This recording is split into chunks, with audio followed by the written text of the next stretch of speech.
శ్రీ గురుభ్యో నమః. 7వ అధ్యాయం 15వ శ్లోకము.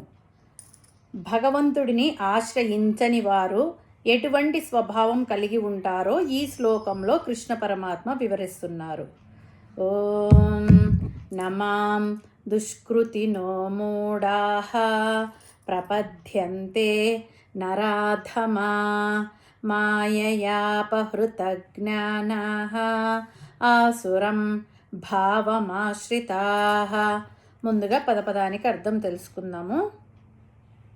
మాం నన్ను, దుష్కృతినః పాపకర్మలు చేసేవారు, మూఢాః వివేకం లేని వారైన మూర్ఖులు, నా ప్రపద్యంతే శరణు వేడరు, నరాధమ మనుషులలో అధములు అంటే నీచులు, మాయయ మాయచేత,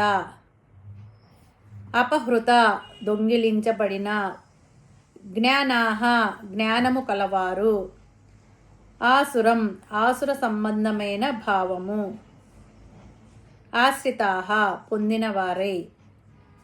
తాత్పర్యం ఏమంటే మాయ చేత జ్ఞానాన్ని కోల్పోయినవారు, రాక్షస స్వభావాన్ని ఆశ్రయించిన వారు, పాపకర్మలు చేసే మూఢులు మరియు నరాధములు నన్ను శరణు వేడరు. ఈ శ్లోకంలో భగవంతుడు తనను చేరని వారిని 4 రకాలుగా వర్గీకరించాడు. 1 దుష్కృతినిహ అంటే నిరంతరం పాపాలు, దుష్కర్మలు, చెడు పనులు చేసేవాళ్ళు. మూఢాః ఏది మంచో ఏది చెడో తెలియని వివేకహీనులు, భౌతిక సుఖాలనే సర్వస్వంగా భావించేవారు. నరాధమాః మానవ జన్మ ఉత్తమమైనదని తెలిసి కూడా భగవద్భక్తి లేకుండా పశువులా జీవించే నీచులు. మాయయాపహృత జ్ఞానాః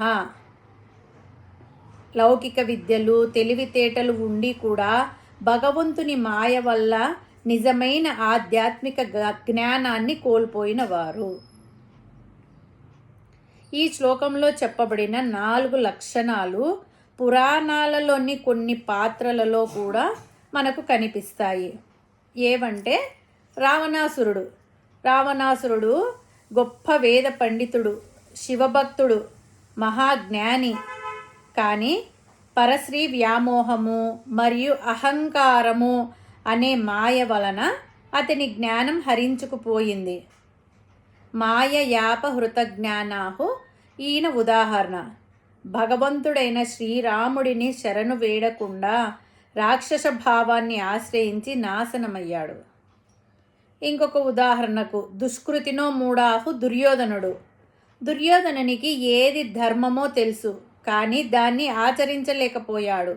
శ్రీకృష్ణుడు సాక్షాత్ పరమాత్మ అని విశ్వరూపం చూపించిన మూర్ఖత్వంతో ఆయన్ను బంధించాలనుకున్నాడు, కానీ శరణు వేడలేకపోయాడు. ఆసురం భావమాశ్రితాః అంటే అసురులు, రాక్షసులు, కంసుడు, హిరణ్యకశిపుడు అట్లాంటి వారు.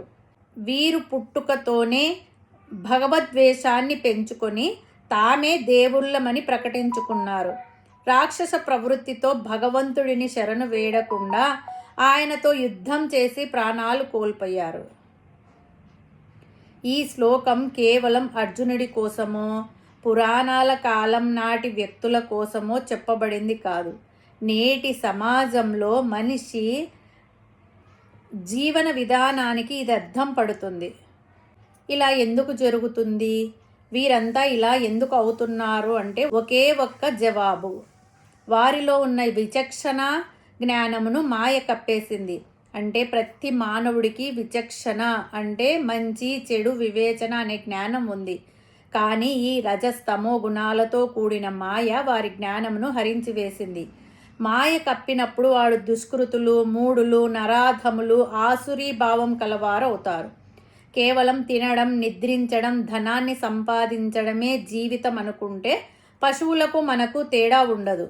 వివేకాన్ని కోల్పోయి మూర్ఖంగా జీవించకుండా జీవితంలో అత్యున్నతమైన ఆధ్యాత్మిక లక్ష్యాన్ని కలిగి ఉండాలి. రాక్షస ప్రవృత్తి అంటే కొమ్ములు ఉండడం కాదు, క్రోధము, లోభము, మదమాత్సర్యాలు కలిగి ఉండడమే రాక్షస ప్రవృత్తి.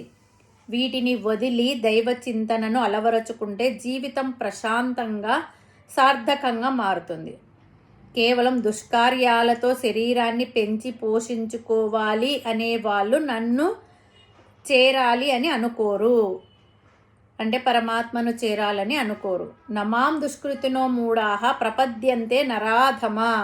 వారు కేవలం శరీర ఇంద్రియాల వ్యామోహంలో కూరుకుపోయి ఉంటారు తప్ప ఈ శరీర ఇంద్రియాలకు బయట ఉన్న పరమాత్మ తత్వం గురించి ఆలోచించరు. అందువలన వారు నరాధములు అనడంలో సందేహం లేనే లేదు. వారికి ఇలాంటి అధమ బుద్ధి రావడానికి కారణం వారి యొక్క జ్ఞానం మొత్తం మాయా ప్రభావం వలన ఎందుకు పనికి రాకుండా పోయింది.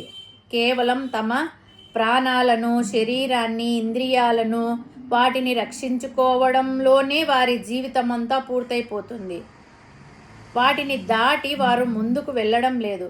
ఇలాంటి దుష్కార్యాలు చేసేటటువంటి వారి వలన, ఇలాంటి వ్యామోహంలో మునిగి ఇదే సర్వస్వం అనుకునే వారి వలన పరమాత్మను చేరాలి అనే కోరిక అందరిలో వ్యాపించడం లేదు. మనము పాప కార్యాలను చేయము, ఇక ముందు కూడా చేసే అవకాశం లేదు. పరమాత్మను ఆశ్రయించడానికి కావలసిన సత్కర్మాచరణ అనే దారిని మాత్రమే మనం ఆశ్రయిస్తాం. దుష్కార్యాలు చేసే వారి కోవలోకి మనం చేరము అని సంకల్పం చేసుకుందాం. ఈ మాయను దాటడానికి శాస్త్రజ్ఞానము, వివేకము, వైరాగ్యము, భగవంతుని మీద భక్తి, శ్రద్ధ, శరణాగతి, భగవంతుని ఆశ్రయించడం ఒకటే దారి. దీనికంతా కావాల్సింది శాస్త్రజ్ఞానము, గురువు దగ్గర నేర్చుకోవడం, సత్యము ఏదో అసత్యం ఏదో తెలుసుకోవడం. అప్పుడు మనలను ఆవరించిన మాయ తొలగిపోతుంది. భగవంతుడిని శరణాగతి వేడడం అంటే బాధ్యతలను వదిలివేయడం కాదు. మన అహంకారాన్ని పక్కన పెట్టి నేను నిమిత్త మాత్రుడిని అని గుర్తించి ధర్మబద్ధంగా జీవించడమే భగవంతుణ్ణి ఆశ్రయించడం. ఈ శ్లోకము మనల్ని మూర్ఖత్వం నుండి వివేకం వైపు, ఆసుర ప్రవృత్తి నుండి దైవ ప్రవృత్తి వైపు నడిపిస్తుంది. ఎటువంటి వారు భగవంతుణ్ణి భజించెదరో అంటే తలచెదరో పరమాత్మ పై శ్లోకంలో చెప్పబోవుచున్నాడు. హరి ఓం తస్సత్.